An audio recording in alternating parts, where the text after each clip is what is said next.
Bienvenue à tous, bienvenue, bienvenue sur Tribune Libre. Nous sommes en direct avec Bertrand Scholler, Nadine Touzeau, maître François d'Angléan.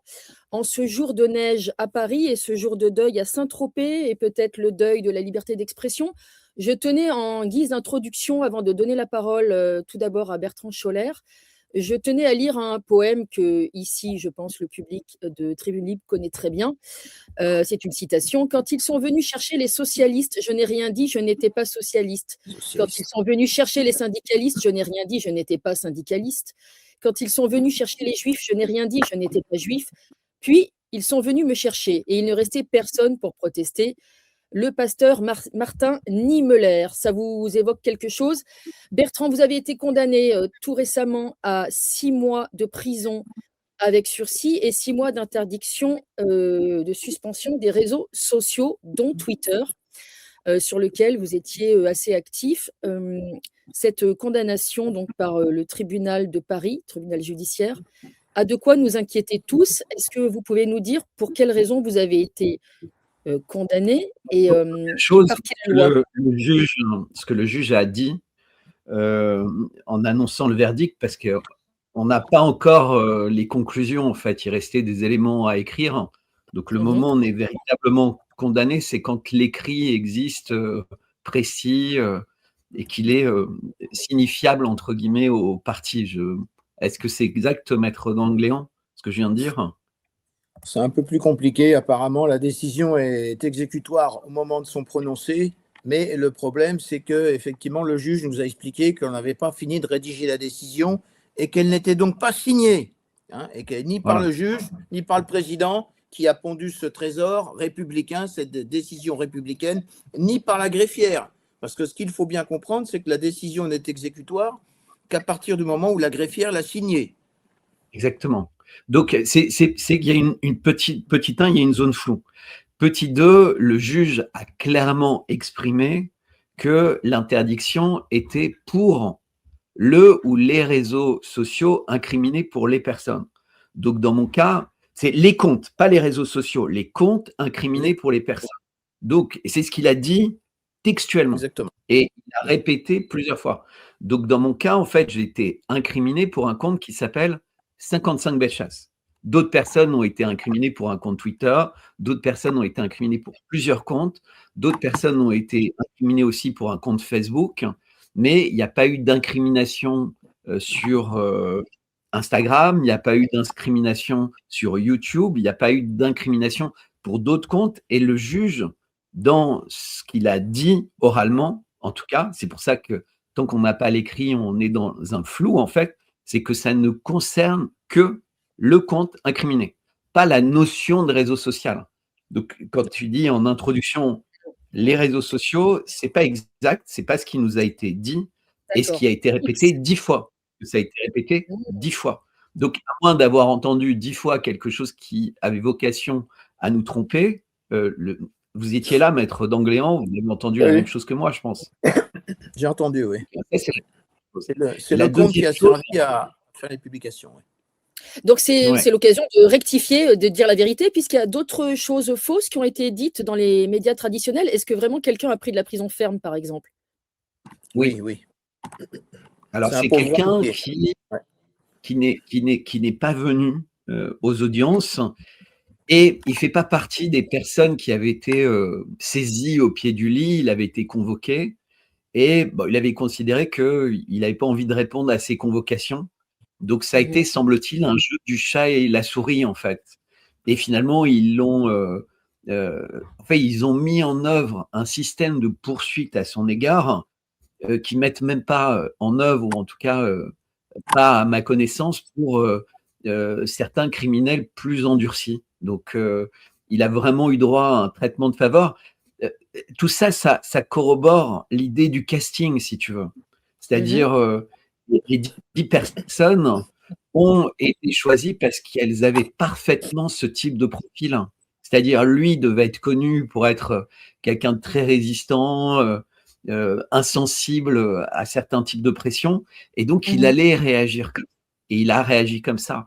Mais si tu veux, moi je ne peux pas m'empêcher de penser, parmi les personnes qui ont été accusées, à cette dame qui est soutien de famille, qui a des très faibles revenus et qui avait supplié de ne pas être condamné, ou en tout cas que ce soit pas dans son casier judiciaire, et de ne pas être condamné financièrement parce qu'elle n'a absolument pas de moyens, elle n'a pas de recours pour être aidée, etc. Et elle a été condamnée exactement pareil. Et c'est quelqu'un qui manifestement, alors elle disait que bon, les comptes c'était pas les siens, que c'était compliqué, mais que effectivement parfois les réseaux sociaux avaient un petit peu un rôle d'exutoire, hein.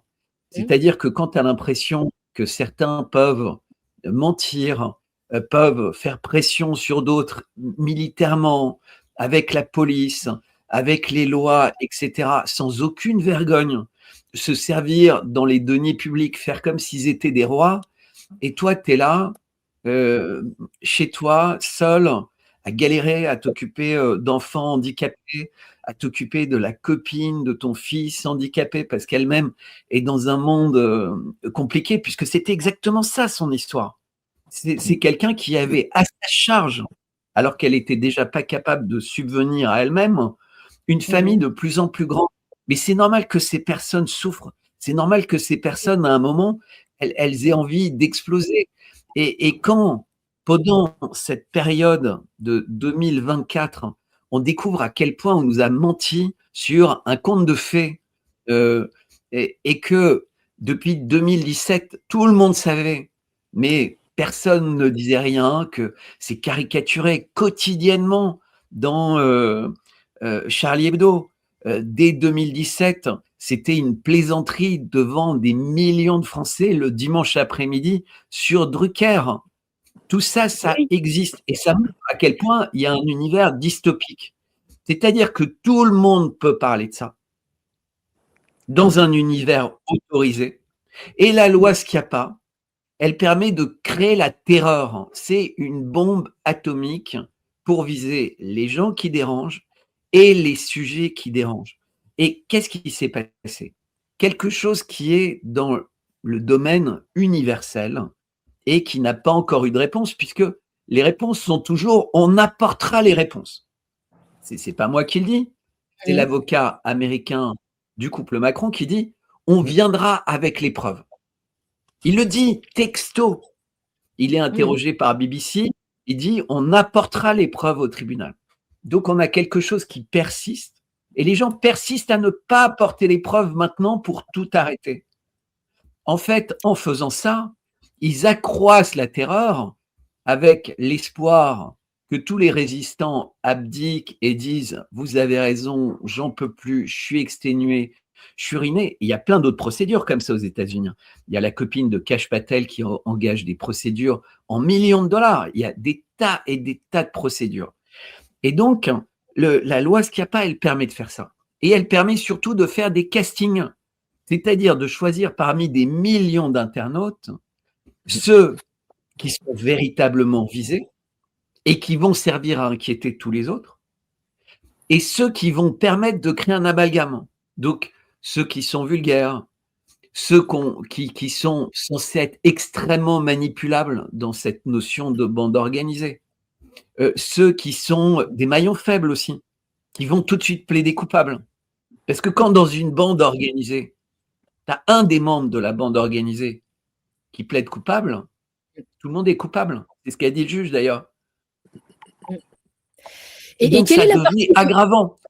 Bien sûr, la partie de la loi Schiappa qui vous a fait condamner, c'est la partie qui soulignait aussi que vous n'étiez pas obligé de vous connaître entre vous au préalable pour créer cette notion de cyberharcèlement. Donc ça, c'est quand même c'est ce qu'il a dit. grise. Mais c'est ce que fait la loi Schiappa. C'est-à-dire qu'en fait, la loi Schiappa, elle permet d'expliquer qu'en fait, les réseaux sociaux sont un poison. Puisque ce qu'elle dit, c'est que les personnes sur les réseaux sociaux n'ont pas besoin de se connaître, n'ont pas besoin de se concerter, ils ont juste besoin de liker ou de retweeter quelque chose qui existe et qui, par définition, va créer la concertation, va créer la connaissance mutuelle. Et surtout, ils disent, vous aviez conscience qu'il y avait un gros bruit dans ce domaine et que ce bruit déclenchait des opérations de justice. Donc, vous saviez qu'il y avait un problème et vous avez quand même osé en parler. Mais depuis quand on ne doit pas parler d'un problème? C'est un peu comme si tu disais si un mari attaquait un médecin parce qu'il a annoncé à sa femme qu'elle avait un cancer et que sa femme s'est mise à pleurer. Enfin, c'est la même logique. Vous comprenez ce que je veux dire? Mmh. C'est-à-dire que dire la vérité ou soumettre la vérité, parce que la personne peut dire elle a un cancer et puis la personne peut avoir une rémission en disant bah, vous aviez annoncé que ma femme était morte dans 6 mois, finalement elle est vivante, à vous écouter, elle aurait pu se suicider ou elle aurait pu se laisser aller, par chance elle s'est battue et elle a survécu. Vous voyez la logique en fait? C'est-à-dire qu'on n'a plus le droit en réalité de dire autre chose que ce que les gens ont envie d'entendre en fait. Ce que les gens Et qui mmh. décident ce qui est autorisé. Mmh. Bien sûr. Et il y avait pas une très grande récurrence dans vos tweets non plus? Parce que harcèlement, pour nous, il y a toujours l'idée, à la base dans ce mot, son étymologie, il y a une idée d'immense récurrence, mais finalement, vous Mais aviez fait, le 2-3 harcèlement tweets chacun? le harcèlement, il faut revoir l'historique. C'est-à-dire que la loi Schiappa, elle a été prévue officiellement et c'est ce que dit d'ailleurs Brigitte Macron quand elle passe sur TF1 pour Mmh. protéger les jeunes, les adolescents et cetera qui souffrent. Bon, elle est plus vraiment adolescente, il faut reconnaître. Mais c'était l'objectif de cette loi et elle dit qu'en fait les sanctions vont être exemplaires pour protéger les adolescents.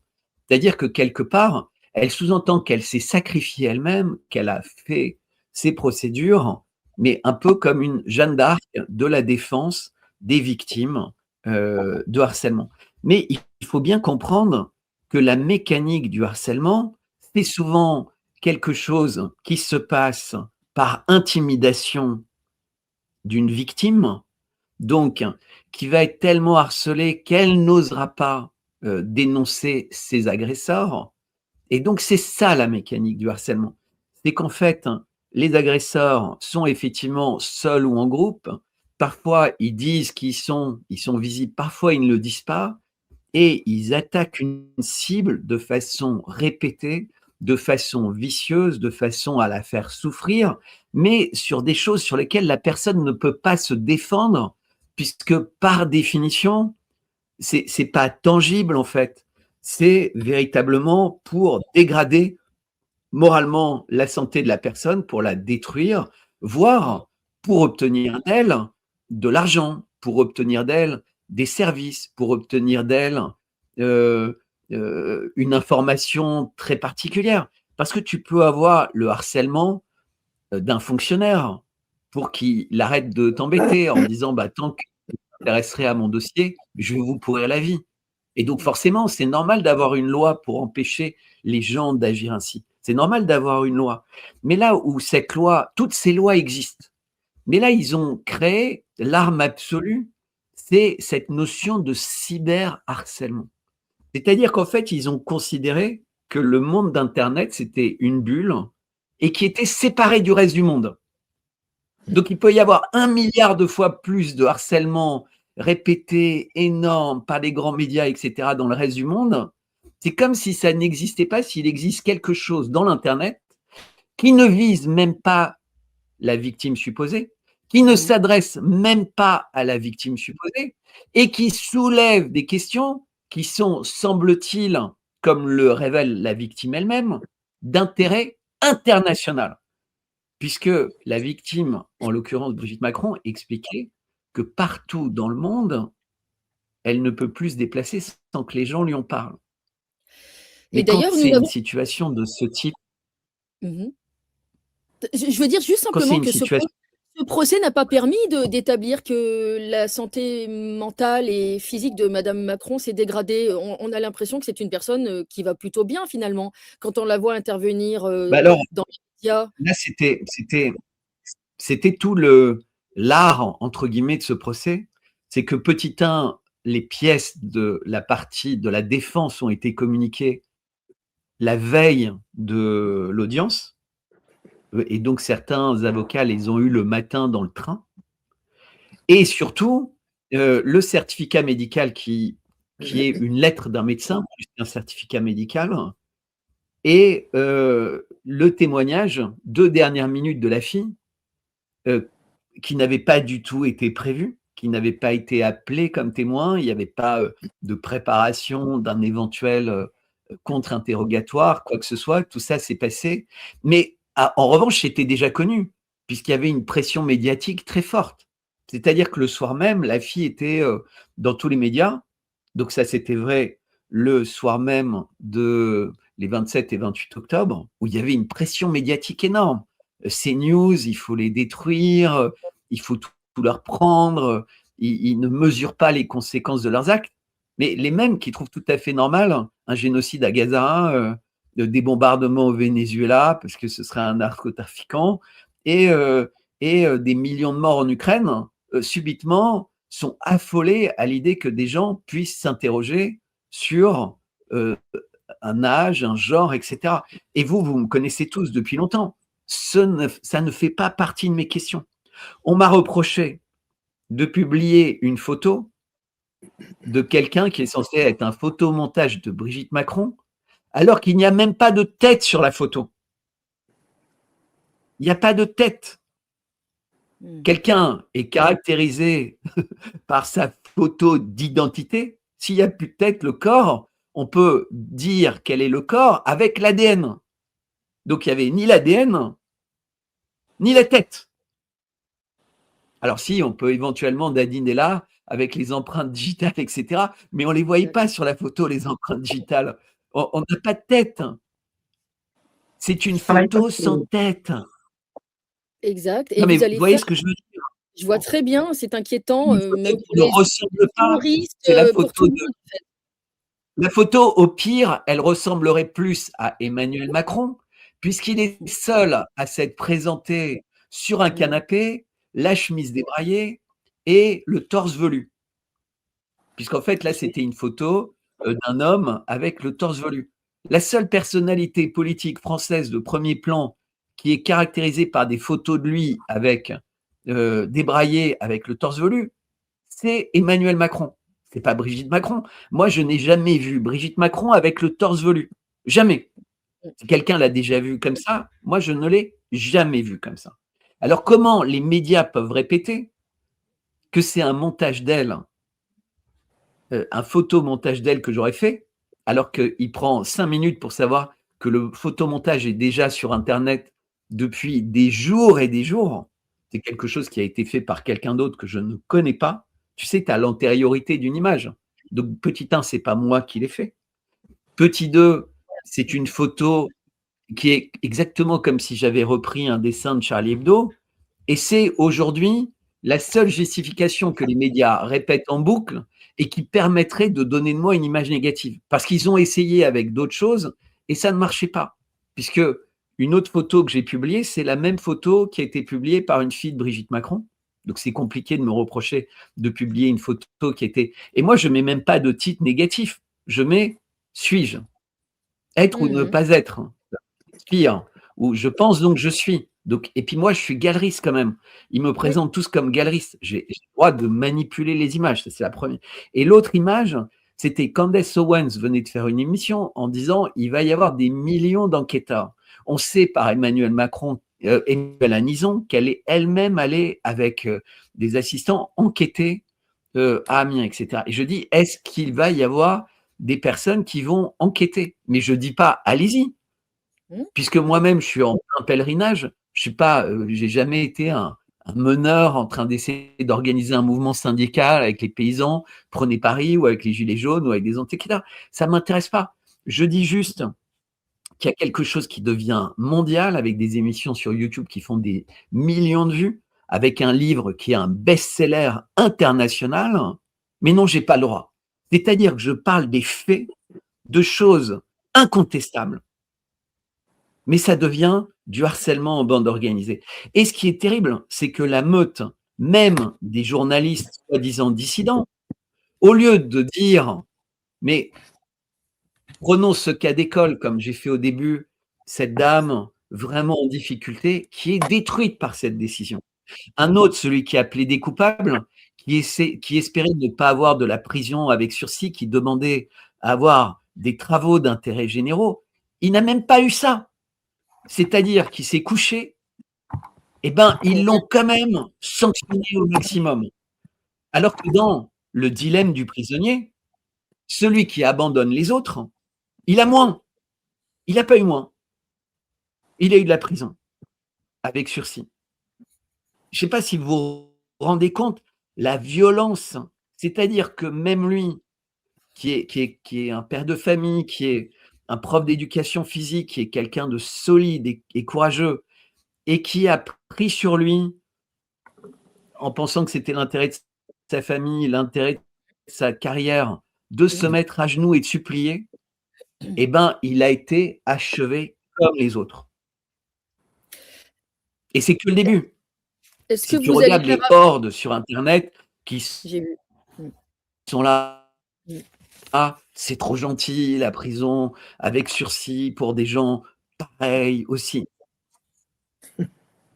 Est-ce que vous allez faire Je vous appel? laisse un Est-ce que peu tu vas parler faire pour pas appel? donner l'impression que je Oui, je vais donner la parole à François c'est et après à Nadine. c'est fait. Heu, tu as fait appel? C'est fait? C'est fait?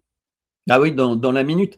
Parce qu'en fait, déjà, l'appel, malheureusement, n'est pas suspensif puisque le juge a bien pris soin.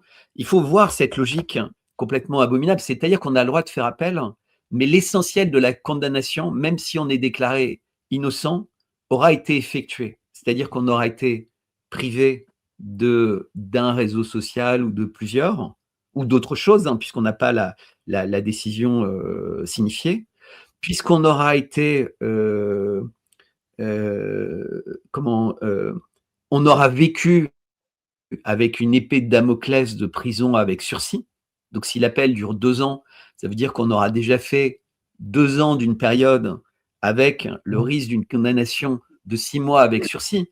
Parce que, en général, tu vois, ça aurait pu être, je dis n'importe quoi, c'est quitte à vraiment être méchant avec nous et dur, ça aurait pu être 15 jours, tu vois. Mais quelqu'un comme Aurélien, par exemple, il a 8 mois avec sursis.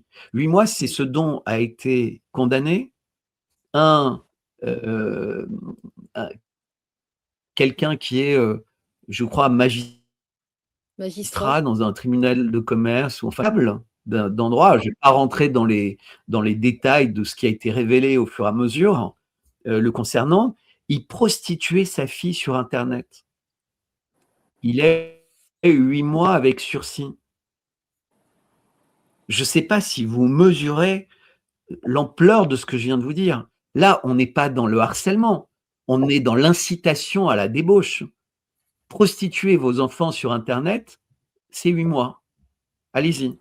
Vos enfants de 12 ans, vos filles de 12 ans, etc. Vous pourrez publier les photos, expliquer à quel point elle est performante, etc. Vous aurez 8 mois. Voilà, bienvenue. Mmh. Moi, je ne connais pas les détails de ça. C'est pour ça que je ne donne pas trop d'informations. Oui, mais rien qu'en soi Je sais déjà, juste il que y a ça, c'est la condamnation. On pourrait parler de femmes qui disent qu'elles ont été violées. Bon, bah, si la personne n'est pas très célèbre, n'est pas très connectée, sa vie est détruite. Mais si la personne est célèbre et connectée, même si les preuves, les faits, tout est accablant, eh ben, il sera encouragé par les personnes les plus puissantes du monde. Donc, c'est un peu l'histoire du dossier Epstein qui dépasse évidemment complètement les parties sexuelles. C'est que les peuples commencent à comprendre en Occident cette impunité inimaginable dans laquelle on vit. Et j'essaie, alors je suis désolé, je fais un petit clin d'œil pour mon livre parce que personne ne le fait sinon. Si c'est pas moi qui incite les vous avez fait une gens émission à sur regarder ce mon livre. livre. Oui, oui, mais je sais, mais tu es une Ad exception, veritas Stéphanie. ereat Et ben mundus. il s'appelle Mundus. Il est en vente sur Amazon, vous pouvez me contacter et je parle de ça dans le livre. Alors évidemment, pas du tout dans un livre, on ne parle pas comme malheureusement de, quand c'est des phrases un peu choc ou des images chocs, c'est-à-dire que là, je peux développer les choses. Les commentaires sont vraiment, les commentaires sont bons. Et je vais continuer cette carrière d'écrivain, puisqu'en réalité, j'ai écrit toute ma vie. Hein, j'ai une lettre Substack qui est à Bertrand Scholler que vous pouvez découvrir, puisque c'est là que je vais pouvoir continuer à écrire. Oui, je mettrai un descriptif. Voilà, donc je pense que j'ai beaucoup parlé, je suis impatient d'entendre je vais laisser la parole, je voulais juste… et Nadine, mais vraiment, achetez mon livre. Je vais poser une question à Maître d'Angléan. Qu'est-ce qui ne va pas dans ce procès? Il y a beaucoup de choses qui ne vont pas, Maître. Et quelqu'un qui dit qu'il nous faudrait le libellé exact du jugement. Il faudrait qu'on puisse effectivement, on n'a pas encore vu ce jugement, puisqu'il a été prononcé avant d'avoir été rédigé et signé. On est dans l'improvisation, ce travail d'amateur. Alors, juste une observation sur l'affaire du magistrat qui a été poursuivi pour avoir proposé sa fille mineure sur Internet. Apparemment, la Cour de cassation aurait cassé la décision. Alors, on ne sait pas si c'est pour essayer de le faire condamner plus ou moins. Alors, sur la décision… Non, mais c'était quand même une décision. C'est-à-dire que… C'est proportionnel, bien sûr. C'était pas très cher, voilà. C'est pas cher par rapport à vous. Sur la décision dont il s'agit, quels sont les problèmes? Alors, en principe, là, lorsqu'une personne s'exprime sur Internet, en public, cette personne peut être poursuivie au visa de la loi sur la presse, loi de 1881, 29 juillet 1881, qui prévoit diffamation, injure, etc. Et là, on est venu, la Macronie, la bande à Macron, en quelque sorte, édicter une nouvelle législation pour réprimer les personnes qui s'expriment sur Internet et pour pouvoir les réprimer beaucoup plus sévèrement. C'est cette fameuse loi sur le harcèlement sur Internet. Déjà, harcèlement, le problème de la loi sur la presse pose une première difficulté. Parce que vous le savez ou vous ne le savez pas, mais aux États-Unis, il n'existe pas et il ne peut pas exister de loi pénale réprimant la liberté d'expression. En vertu, sur le fondement du premier amendement de la Constitution rédigé en 1787. Ce premier amendement interdit la promulgation de législation dans les différents États des États-Unis, de législation pénale visant à réprimer la liberté d'expression. Et pourquoi, en 1787, le constituant américain a édicté cette interdiction? Eh bien, c'est parce qu'est-ce qu'une infraction pénale? L'infraction pénale, c'est une interdiction de faire. Interdiction de faire ceci ou de faire cela, assortie d'une sanction pour les personnes qui ne respectent pas l'interdiction. Et une infraction pénale doit être définie par des critères matériels que tout le monde peut comprendre, que la personne qui aurait en quelque sorte le quotient intellectuel le plus faible sera à même de mesurer que ceci est interdit et ce qui n'est pas interdit est autorisé. Donc, aux États-Unis, il ne peut pas y avoir de législation pénale visant à réprimer la liberté d'expression parce qu'à cette époque, en 1787, ils ont compris qu'il n'est pas possible de définir matériellement des critères pour réprimer la liberté d'expression à partir des travaux qui ont été faits au milieu du XVIIIe siècle par Beccaria, dans un livre, des délits et des peines, un livre qui examine et qui pose les principes traditionnels qui doivent gouverner la matière pénale. Donc en France, on a, en 1881, on est parti sur une autre logique. La loi sur la presse utilise non pas des critères matériels, mais des critères sociologiques. Atteinte à l'honneur et atteinte à la considération. Mais qu'est-ce qu'une atteinte à l'honneur? Qu'est-ce qu'une atteinte à la considération? C'est à géométrie variable, ça va dépendre du statut social de la personne, de l'époque, des circonstances.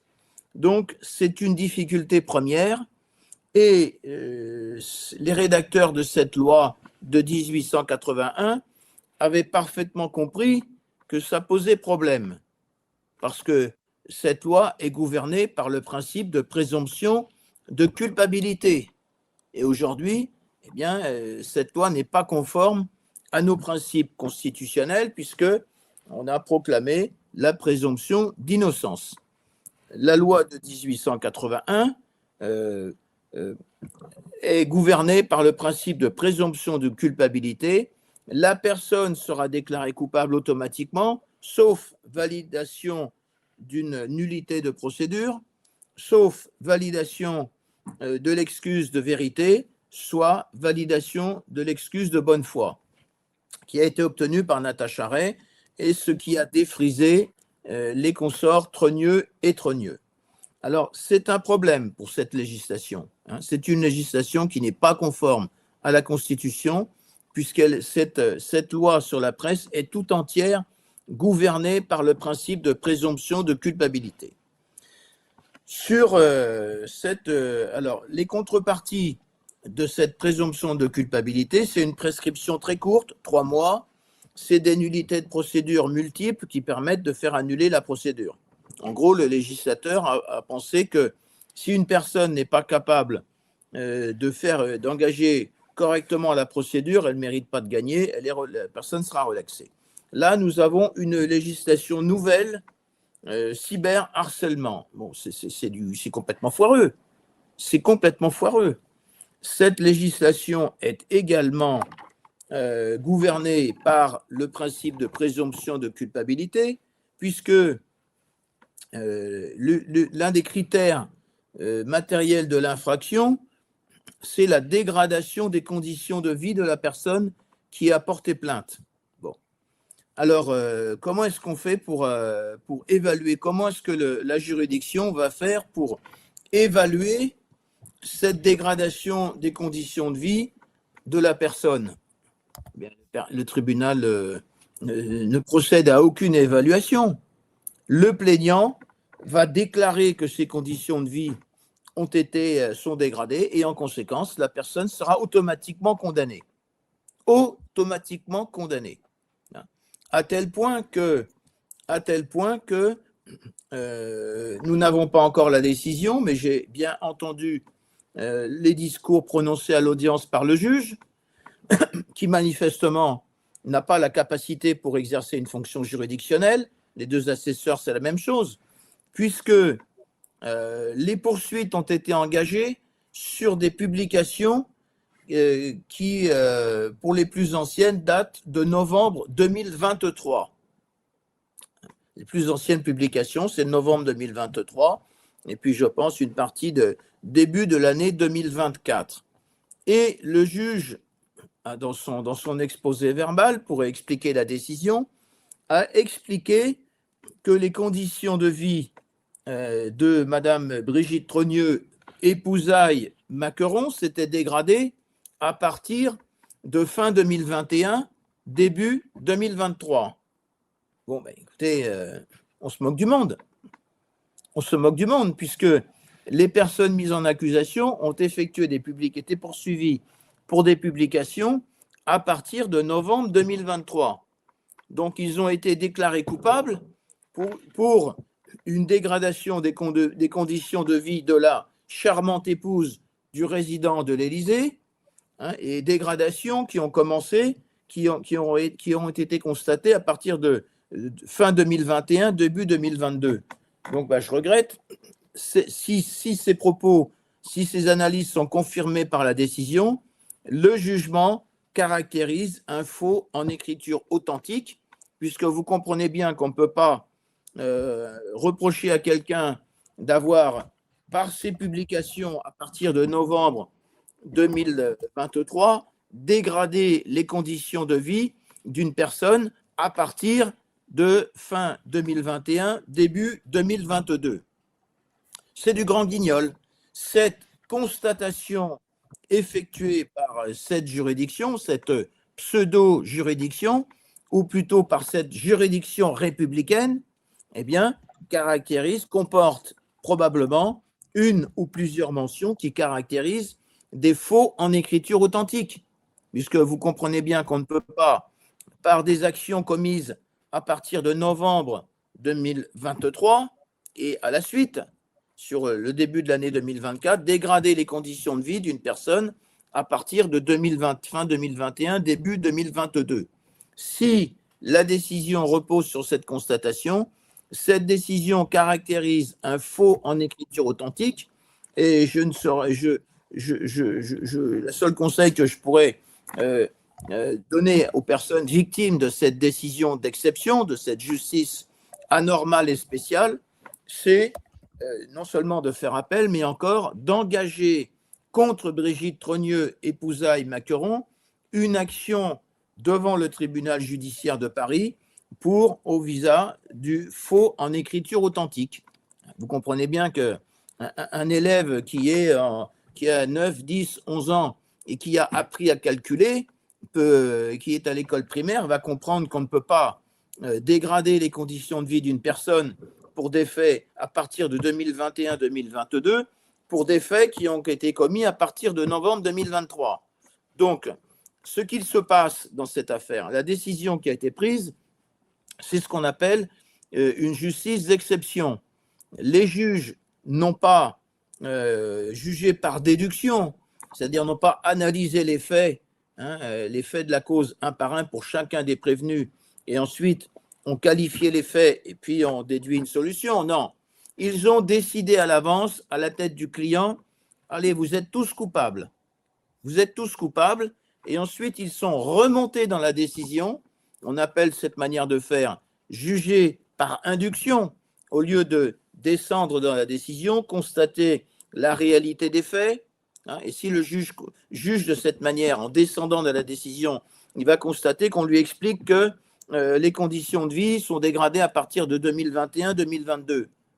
Il est obligé de relaxer les personnes, puisque les personnes ont effectué des publications à partir de novembre 2023. Non, le juge va décider, il a décidé pour tout le monde, déclaration de culpabilité, et ensuite il est remonté dans la décision pour produire une motivation visant à donner une apparence de légalité à la déclaration de culpabilité. Et là, le juge, il nous dit, c'est ce qu'il a dit à l'audience, les conditions de vie sont dégradées à partir de fin 2021-2023. Oui, mais les mises en cause ne peuvent pas être responsables de cette dégradation des conditions de vie à partir de fin 2021-2022, puisqu'ils n'ont produit des publications qu'à partir de novembre 2023. Donc ça prouve que c'est une décision d'opérette, une décision de mauvaise qualité, et aujourd'hui, les personnes qui ont été déclarées coupables ont tout intérêt à non seulement faire appel, je pense que à peu près tout le monde a fait appel, mais aussi et surtout à inscrire en faux cette décision, à se grouper. Il faut que toutes les personnes déposent une inscription de faux devant le tribunal judiciaire de Paris et ensuite délivrent une assignation à Brigitte Trogneux et Pouzaille-Macqueron pour faire juger que la mention de ce jugement, qui constate que des faits commis en 2023 ont entraîné une dégradation des conditions de vie à partir de fin 2021. Vous voyez, on se moque du monde là. C'est du b.a.-ba là. À l'école primaire, on a 10, 11, 12 ans, 11 ans, on est capable de dire mais on marche sur la tête là.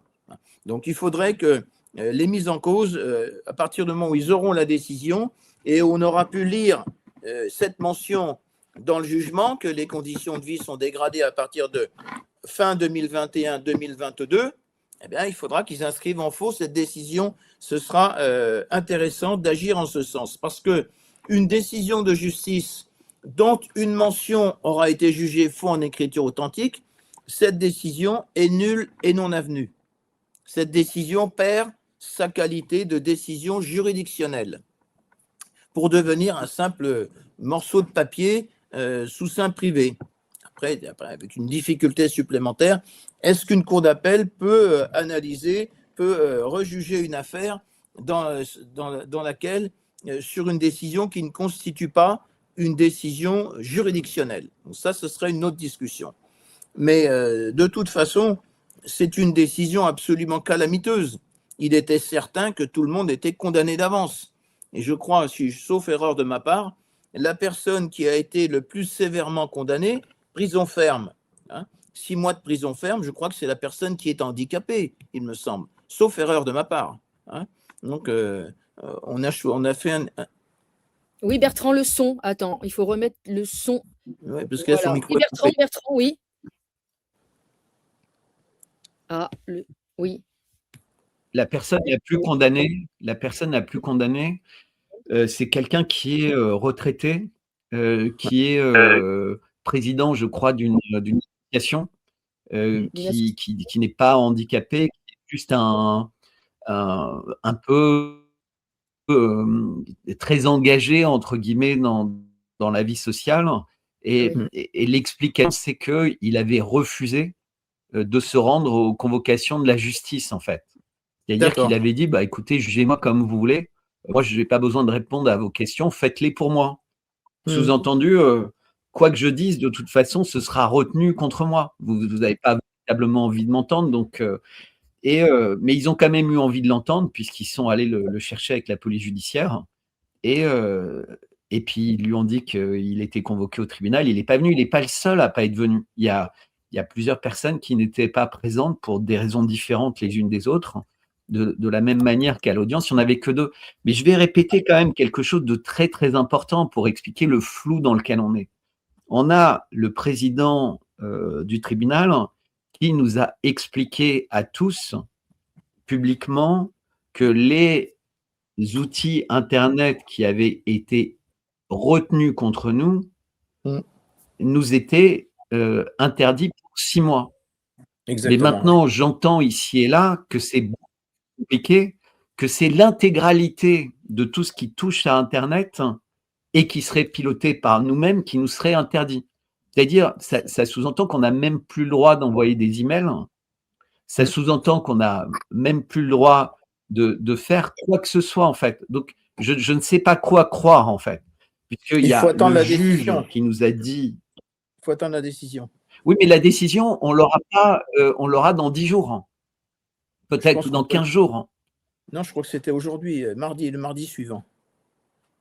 Oui, mais le temps qu'elle soit communiquée, etc. Ce sera quand d'après vous, Maître Danglien ? Ah, il faut aller la chercher de voilà. jeudi. Mais donc, en tout cas, on l'a pas en ce moment. Donc, aujourd'hui, ce que je sais, c'est que j'ai pas intérêt. En fait, une fois que la décision est clairement établie, signée, etc., elle s'exécute. Mais si elle n'est pas pareille que ce qui a été dit oralement, on est complètement perdu. C'est-à-dire que si le juge nous dit vous ne pouvez pas faire ça, et que ce qu'il écrit c'est plus large ou moins large, qu'est-ce qui est vrai, Maître Danglien? Qu'est-ce qui est vrai? C'est ce qui est écrit dans la décision. De toute façon, la décision, ça va être une… D'accord. Et donc, on n'a pas la décision écrite. Moi, je ne suis pas un expert en droit, mais pour moi, le moment qui fait foi, c'est le moment où la décision est écrite, puisque le juge lui-même nous a dit que la décision écrite ne serait pas équivalente à ce qu'il nous disait. Donc, il faut attendre la décision. Donc, à partir de quel moment, en fait, on est tenu par une décision? C'est ma question, en fait. Voilà, ben non, c'est la décision écrite qui fera foi et qui s'imposera aux personnes. Et la deuxième chose, est-ce que moi, par exemple, j'ai pris la décision de ne plus publier en considérant que la décision, elle était obtenue à partir de ce matin. Donc, depuis hier, j'ai arrêté de publier. J'ai dit, voilà, il y a une décision, tac, tac, tac. Mais comme il n'y a pas de précédent, c'est quelque chose de très nouveau pour des gens qui sont assez présents sur Internet. Est-ce que le compte reste vivant? Est-ce que le compte, il doit être mis en invisible? Est-ce que le compte va être fermé par les opérateurs parce qu'ils vont être contactés par la justice en disant voilà, ces comptes-là ont été sanctionnés? Comment ça se passe? On n'en sait rien. Je pense qu'ils vont transmettre et personne ne sait rien. Ils vont transmettre la décision normalement à l'opérateur qui a délivré le service. Et puis, le service va fermer temporairement le compte de la personne. Temporairement ou définitivement, il sera fermé. Oui, mais voilà. Parce que qui décide de le rouvrir, puisqu'il va être fermé, mais je ne sais pas si l'opérateur, on lui dit vous le fermez pendant 6 mois, il met une horloge et puis 6 mois après, le compte réapparaît, ou il faut que la même autorité décide de les recontacter en disant c'est bon, vous pouvez rouvrir. Ce qu'ils peuvent ne jamais faire. Et puis on sait très bien qu'après 6 mois, un compte Internet n'existe plus. Exactement. Donc c'est une fermeture quasi définitive. Voilà, c'est quasi définitif. En 6 mois, les algorithmes, ils t'ont effacé, en fait. C'est-à-dire que tous les gens qui te suivaient, bah, ils ont une nouvelle vie, en fait. Ce qui n'est pas grave, hein. Chacun continue sa vie. Il y a des gens qui meurent, il y a des gens qui ont des graves problèmes de santé, etc. Donc, la vie, c'est autre chose. Et c'est pour ça, je répète, bah, je suis content d'avoir commencé à écrire des livres, parce que j'ai l'impression que ma vie va être très autour de l'écriture pendant les 6 mois qui viennent, sans interaction. Mais bon, le monde, il existait avant Internet. Hein. En attendant qu'il fasse peut-être prochainement des auto-dafés, il faut devenir écrivain pour s'exprimer autrement et se passer de Twitter. J'ai une question naïve pour Maître Dangléan. C'est qu'on ne sait pas. Ce qui est inquiétant, c'est qu'on ne sait pas réellement quelle est la décision. Ce qui a été entendu par ceux qui étaient là, c'était ce qui a été incriminé. Mais en fait, le compte incriminé. Mais est-ce que ce qui va être écrit est la même chose? Est-ce que c'est un piège? On ne sait pas. Non, c'est pas un piège. Ils se sont mis dans leur tort. Ils auraient dû avoir la décision aurait dû être terminée et distribuée à l'audience. Ça suffit, ces histoires-là. Ah oui, elle n'est pas faite. La décision n'est pas faite. Et mais nous, on est des nains par rapport à ça. Ah mais oui, on n'est rien du tout. Mais vous voyez ce que je veux dire, maître?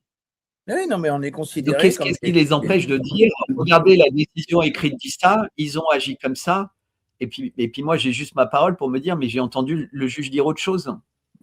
De toute façon, tant que ce qui rend la décision exécutoire, c'est la signature de la greffière, du greffier ou de la greffière. Le juge peut écrire ce qu'il veut sur une décision, le juge signe la décision n'est pas exécutoire, elle ne deviendra exécutoire, elle ne deviendra un acte authentique qu'à partir du jour où la greffière aura signé la décision. Le juge vous a dit, c'est demain. Demain, le mardi 6. Bon, il faut aller la chercher. C'était même plus compliqué que ça. Il faut aller la chercher au tribunal. Oui. Il faut aller la chercher au tribunal, ouais, exactement. Physiquement. Oui, moi, j'ai rien su. Ils auraient pu nous l'envoyer par Internet, mais j'ai rien su par Internet. Parce que dans cette affaire, Natacha Ray était partie civile. Hein, mais elle était, en général, quand on est partie civile, c'est que on demande la condamnation des personnes mises en accusation. Mais là, après avoir analysé le dossier, elle s'est aperçue que tout était foireux. Et elle, en qualité de partie civile, elle était dans la procédure et elle a demandé la relaxe de toutes les personnes qui avaient été mises en accusation. Voilà le système. J'ai fait appel pour elle. On verra bien ce qui va advenir. Mais dans cette affaire,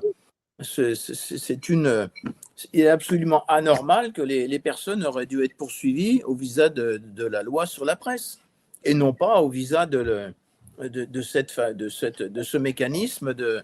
Et alors, je vais poser une autre question. Et je vais poser une autre question, mais qui est vraiment, parce que ça va être des questions qui vont se poser. Imaginons que quelqu'un a un compte, mais qui n'est pas un compte personnel, qui est un compte de petits médias. Alors, je ne vais pas citer de nom de médias qu'on connaît, mais un compte qui est géré par des salariés et dans lequel les contenus sont produits soit par une intelligence artificielle, soit par des rédacteurs, soit par des journalistes, des salariés. Et l'un d'eux, ou le chef de la publication, est condamné. Est-ce que la publication peut continuer à exister ou est-ce qu'elle doit arrêter? Ce que je veux dire, c'est qu'imaginons que l'un de nous a un gros compte. Peut-être pas moi, imaginons Zoé Sagan, son compte existe encore, c'est 400 000 abonnés et lui-même dit ce compte est géré par pas mal de monde. Est-ce qu'il pourrait dire, bah moi je n'écrirai plus jamais dans ce compte, mais le compte continue à exister? On ne sait même pas toutes ces choses-là. On ne sait même pas toutes ces choses-là. En fait, on ne sait rien. C'est-à-dire que c'est tellement nouveau, c'est tellement nouveau et vague que tout est permis comme interprétation, dans un sens et dans l'autre. Et ce verdict crée un précédent. Ça crée une jurisprudence, un précédent extrêmement inquiétant. Sur Internet, il y a beaucoup de gens qui vivent sur Internet. Ils ont un compte X, ils ont une chaîne YouTube, ils ont un compte Instagram, ils ont un compte Facebook, ils ont des lettres sur Patreon, Substack, etc. comme moi. Est-ce que si sur les différents médias, ils sont seuls sur certains, accompagnés sur d'autres, etc., est-ce que si tous les médias avaient un sort, est-ce que c'est ridicule, en fait, c'est une peine de mort parce que quelqu'un, par exemple, qui est un chauffeur et qui fait une infraction, on lui retire son permis parce qu'il a fait une infraction, mais il y a un autre chauffeur qui peut commencer à travailler avec le camion immédiatement. C'est-à-dire que l'instrument de travail qui est le camion, lui, n'est pas interdit. Donc, il n'y a pas de cas, je ne crois pas connaître de cas de loi qui interdisent à ce point-là et avec une telle extension l'existence même de la personne qui est en plus même pas définitivement condamnée. C'est-à-dire que c'est tout le raffinement du truc. C'est-à-dire qu'on va faire une peine énorme alors qu'on n'est pas définitivement condamné. Mais qu'on a, par exemple, d'autres personnes qui ont des peines de 5 ans de prison ferme et qui vont, alors qu'on demandait l'application aussi, mais où ce ne sera pas le cas, où ça va durer que quelques jours. Pourquoi, dans notre cas, la peine, elle a duré quand il y a une décision d'appel, et pourquoi, dans d'autres cas, quelques jours, il y a un juge d'application de peine qui peut dire non, le cas ne se pose pas. C'est-à-dire que dans notre cas, on est dans une application d'une peine, puisqu'il y a l'application d'une peine, et on n'a aucun moyen d'avoir un juge d'application des peines qui explicite quelle est réellement notre peine. Parce qu'on ne sait pas quelle est notre peine. Soit c'est tellement large. Ça va être il faut aller sur une île. Oui, maître. Non, et qu'est-ce qu'il faut faire, maître d'Angléon? Alors, ce qu'il faut faire, d'abord, la décision, normalement, un compte sur Internet est défini par une adresse URL. Alors, on va voir si la juridiction a indiqué l'adresse URL du compte. Parce que si vous avez une voiture, on va vous dire, monsieur, vous avez commis une infraction, ceci, cela, vous n'avez plus le droit de rouler avec cette voiture. Bon, il faut que le numéro de la voiture soit dans la décision de justice. On verra si la décision de justice a fait figurer l'adresse URL du compte, oui ou non. Et ça m'étonnerait. Bon. Deuxièmement, l'autre difficulté qui se pose, et qui est une question juridique éminente, c'est que la plupart des personnes qui ont été déclarées coupables dans cette affaire ont, je crois, un casier judiciaire vierge, n'est-ce pas? C'est ça? Oui, c'est donc, le cas. vous avez un casier judiciaire vierge. Oui, c'est ça. C'était le cas pour tout le monde, je crois, presque. Voilà. Donc, les personnes qui ont un casier judiciaire vierge, et leur casier judiciaire, il est toujours vierge parce que les personnes ont fait appel. Donc, il n'y a pas de décision de condamnation. Et pour autant, ces personnes doivent exécuter une peine. Immédiatement. L'interdiction d'aller sur Internet. Et puis, une autre interdiction, c'est pendant 2 ans, une autre interdiction pendant 2 années, je crois, de faire ceci ou cela. Quelle est l'autre interdiction qui a sorti L'éligibilité, je crois. Non, il y a l'inéligibilité. Voilà, l'interdiction de se présenter. Qui aura donc été accomplie même si on est déclaré innocent. Voilà. Qui aura été accomplie, cette interdiction, même si on est innocent. Voilà, c'est le problème essentiel qu'il faut articuler et sur laquelle il va falloir travailler. Et vous êtes nombreux, donc il faudrait faire une action groupée maintenant. Il ne faut plus aller chacun de son côté. Et donc, pour venir devant les juridictions, expliquer, voilà, et ça concerne aussi Martine Le Pen, puisque, en gros, sur son casier judiciaire, elle est vierge, elle a fait appel, mais elle est interdite de se présenter aux élections. Ah oui, qu'est-ce que ça veut dire? Marine, qu'est-ce que ça veut dire? Oui, Martine. Mais justement, ça fait 2 ans, qu'il y a cette décision la concernant, et elle a trouvé aucune issue. Si, moi elle a trouvé aucune issue. Si, j'ai proposé une issue, mais ça ne l'a pas intéressée. Voilà, j'ai proposé une solution, mais ça ne l'a pas intéressée. Elle a été conseillée par des guignolos qui lui ont dit « va devant la Cour européenne, elle s'est pris une claque, va devant le Conseil d'État, elle s'est pris une claque ». Ce qu'il faut faire, ce que vous devez faire aujourd'hui. Alors, le problème du juge d'application des peines. Le juge d'application des peines ne peut intervenir que lorsqu'une peine est devenue définitive. Or, votre peine n'est pas devenue définitive. Ce qu'il faut faire, c'est bien évidemment faire appel. Voilà, vous allez faire appel, vous avez tous fait appel. Ensuite, ce qu'il va falloir, et il va falloir se préoccuper de savoir si la personne qui n'a pas comparu et qui a pris 6 mois de prison ferme a fait appel ou n'a pas fait appel. Il faut que cette personne, il faut s'enquérir auprès de cette personne de façon à ce que cette personne fasse appel. C'est 10 jours à partir du 5 janvier. Bon, il faut que tout le monde fasse appel. Ensuite, ce qu'il faut faire, il faut… C'est 10 jours à partir du 5 ou à partir du moment où c'est signé par le greffier? Non, à partir du prononcé. Allez, voilà, du 5. À partir du 5. Ils ont jusqu'au 15. Voilà, jusqu'au 15. Donc, il va falloir prendre contact avec la personne et puis lui dire, monsieur, faites appel. Parce que, bon, il y en a l'affaire Rassemblement National. Je crois qu'il y a 30% des personnes condamnées qui n'ont pas fait appel. Donc, il faut faire appel. Ensuite, il faut ensuite analyser la décision et je pense que au moins une mention de cette décision caractérise un faux en écriture authentique. Si c'est le cas, c'est la mention au travers de laquelle le juge constate que des publications effectuées entre novembre 2023 et début 2024 ont pu détériorer les conditions de vie d'une personne à partir de fin 2021 et début 2022. Donc, il faut inscrire en faux cette mention, la mention de cette décision. Une fois que la mention est inscrite en faux, l'inscription de faux, c'est un acte qui est déposé au tribunal judiciaire de Paris, au greffe central du tribunal judiciaire de Paris. On reçoit un coup de tampon et ensuite, il faut dénoncer l'inscription de faux par assignation à qui? À la charmante épouse du résident de l'Élysée. Voilà. Ça, c'est la… Et puis, il y a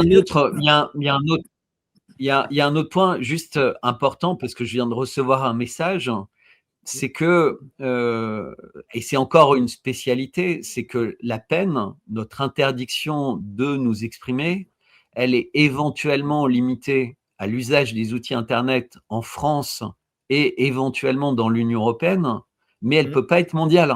C'est-à-dire qu'elle ne peut pas s'appliquer aux États-Unis. C'est-à-dire que l'ensemble des personnes impliquées pourraient très bien communiquer librement sur des sites américains avec…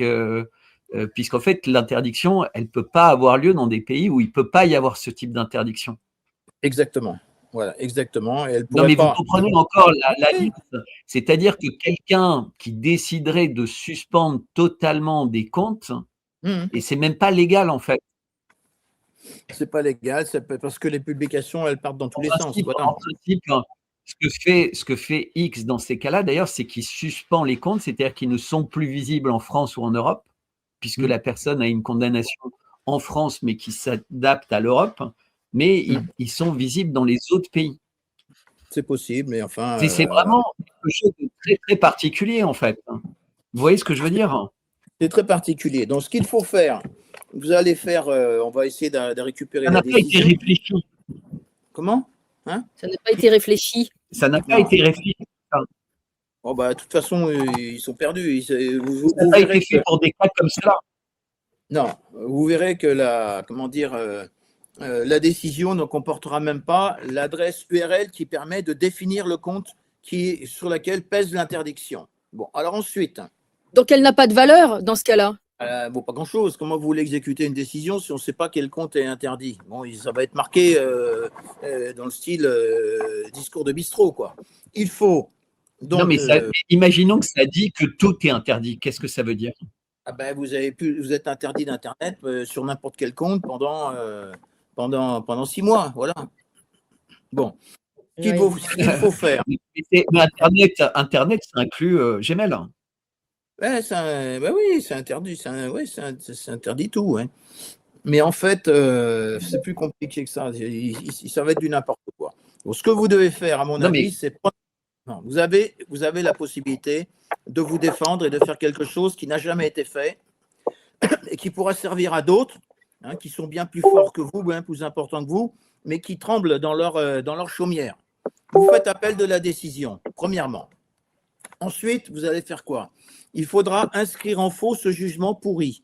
Parce que pour moi, la mention qui explique, je le redis encore une fois de plus, que vous avez dégradé les conditions de vie d'une personne en publiant entre novembre 2023 et début 2024 les conditions de vie d'une personne à partir de 2021-2022, ça c'est une mention qui caractérise un faux en écriture authentique. Alors vous allez faire une inscription de faux. On dépose l'inscription de faux au tribunal judiciaire de Paris, au greffe central, et on doit la dénoncer par assignation dans le mois qui suit. On la dénonce à qui? À Madame Brigitte Trogneux, épousaille Macron. Comme ça, vous allez recréer une nouvelle procédure. Vous serez dans une procédure civile contre elle. Hein. Ce sera très intéressant.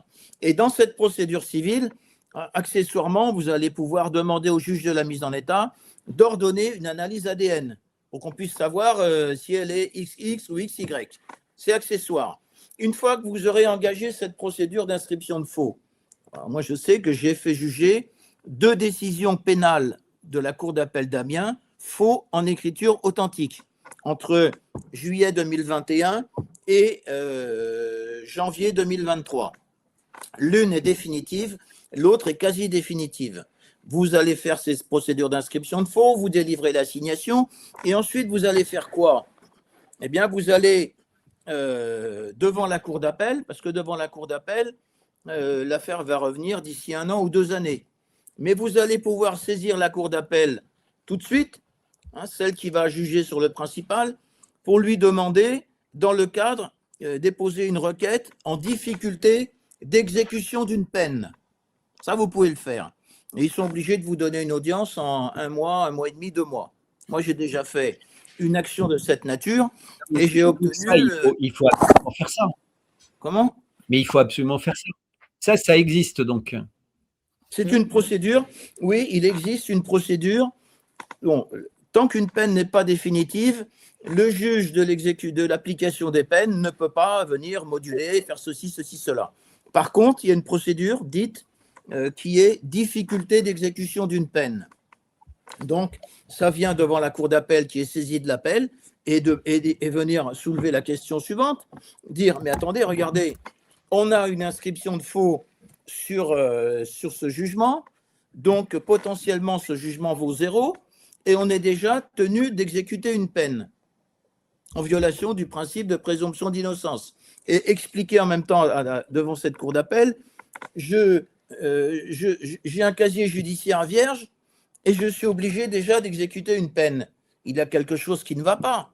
Nous sommes en violation des principes traditionnels qui gouvernent la matière pénale et dans le cadre de cette requête en difficulté d'exécution d'une peine, vous allez pouvoir venir expliquer également, vous allez pouvoir expliquer encore, mais quel est le compte sur lequel j'ai plus le droit de m'exprimer dans la mesure où la décision qui va être prononcée… Et vous imaginez, c'est abominable.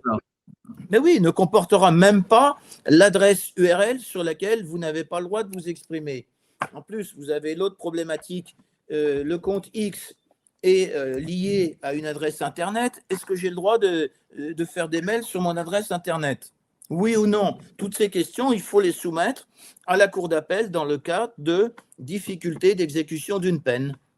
Voilà, il faut vous mettre en mouvement dans ce système et vous avez la possibilité à ce moment-là, à la cour d'appel, de lui demander de suspendre l'exécution provisoire liée à l'interdiction de se présenter aux élections.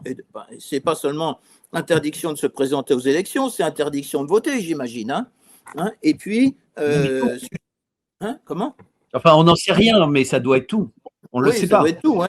Oui, on devient des sous-hommes parce qu'on a publié un truc sur Internet. On est en interdiction de se présenter aux élections, d'être élu. Il faut entrer dans cette démarche-là. Hein. Et concernant, Juan Franco Branco, j'ai vu sa décision disciplinaire de la Cour d'appel. Une mention caractérise un faux en écriture authentique, mais je lui en ai fait part et je crois qu'il n'a pas compris que son intérêt bien compris, c'était d'inscrire en faux la décision de la Cour d'appel de Paris qui lui a infligé une sanction d'interdiction d'exercer. Bon, il faut le faire pour vous, hein, et vous avez le droit de vous défendre. Attendez, vous êtes dans une circonstance C'est le problème particulier de l'exécution. Il faut défendre, c'est normal. Hein. C'est le problème particulier de l'exécution. Parce que c'est sur... Hein? Mais maître d'Angléan, je voudrais juste être sûr que je ne me suis pas raconté des histoires. Vous avez bien entendu le juge dire explicitement que ce qui était interdit, c'était le ou les comptes qui avaient été utilisés pour… Donc, dans mon cas, il n'y en a qu'un. Oui.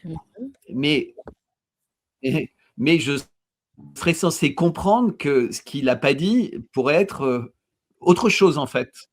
Je pourrais découvrir dans 10 jours que j'ai été contre une décision. Non, mais c'est ça qui est délirant. Oui, mais il suffit d'aller au greffe de la 10e chambre correctionnelle et de dire donnez-moi la décision. Moi, je vais peut-être y aller à la fin de la semaine, je ne sais pas, en fonction de la neige. Oui, mais j'ai demandé à mon conseil qui a demandé, et on dit qu'il pourrait l'avoir en début de semaine prochaine. Ah, seulement en début de la semaine prochaine. Ah ben, non.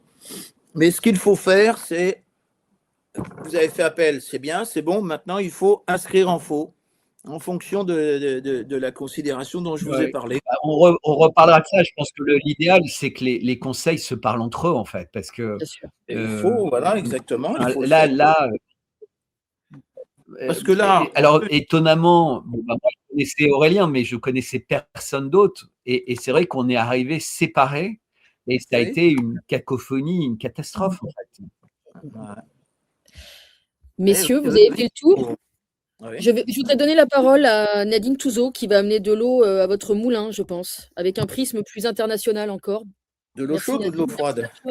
De l'eau tiède pour aider tout le monde. Merci Nadine, à toi. Je te répondrai en privé, François. Je sais ce que tu aimes. Merci, c'est gentil. Messieurs, je vous ai écouté avec grand intérêt. Il y a des tas de choses qui ont été dites extrêmement pertinentes sur lesquelles j'ai des réponses. Déjà, en tant que chercheur international en cybercriminalité, parce que bon, en France, on n'en a rien à foutre des cerveaux, je le dis très clairement et franchement, et encore plus fort, j'ai l'équivalent de mon doctorat, je le rappelle. Mais à l'international, mes travaux de recherche sont étudiés, pas en France. Les réseaux sociaux, il faut comprendre une chose, que tout ce que vous faites sur votre ordinateur qui est privé, eh bien, tous vos comptes sur les réseaux sociaux sont privés. Voilà. La fiche X, la fiche Facebook, votre email, tout ça, c'est votre propriété privée à vous. Voilà, pas chercher plus loin. Je vous écoutais, hein, comme je ne pouvais pas m'interposer dans votre discussion, dans vos échanges, et que je n'ai pas voulu vous interrompre. C'est basique, c'est primaire, c'est basique. Ça vous appartient, c'est votre propriété à vous. Donc, on peut incriminer, évidemment, le contenu qu'il y a dessus, mais on n'a normalement pas le droit de vous le retirer. Parce que c'est votre propriété privée, c'est votre compte à vous. Et s'il y a plusieurs personnes sur un compte, c'est très simple. Celui qui est un problème juridique est mis en suspens le temps que, mais le compte peut toujours demeurer. C'est notre élément privé. Il faut savoir, dans les entreprises, quand ils font des recrutements, ils s'amusent à tort et très mal à contrôler tous vos réseaux sociaux. Et ils font avec des algorithmes, parce qu'on préfère tout dématérialiser plutôt que d'utiliser ce qui fonctionne beaucoup mieux que les algorithmes, c'est-à-dire nos cerveaux. Ils font des analyses avec des espèces de profils à 2 balles, je le dis franchement, parce que j'en ai vu un paquet, où ils vont dire dessus, il a écrit ceci, il a sorti cela, il a publié ceci, il a dit cela, il fait, etc. Donc, il a tel profil. Sauf que les réseaux sociaux, tout ce que je vous dis, ça relate à peu près mes travaux de recherche, sauf que les réseaux sociaux sont, comme a été dit un petit peu par Bertrand, une sorte d'exutoire. C'est-à-dire que c'est un endroit, je réitère, privé, mais rendu public. C'est-à-dire comme si vous faisiez visiter votre maison publiquement. On le voit, hein, les gens, ils scannent leur assiette, ils font des tas de bêtises, en fait, sur les réseaux sociaux. Il y a un paquet de bêtises, et après, ils se demandent pourquoi ils ont été cambriolés, pourquoi il y a de la pédophilie, pourquoi… Bon, c'est pas le sujet, hein, je ne vais pas s'étendre, il y a déjà…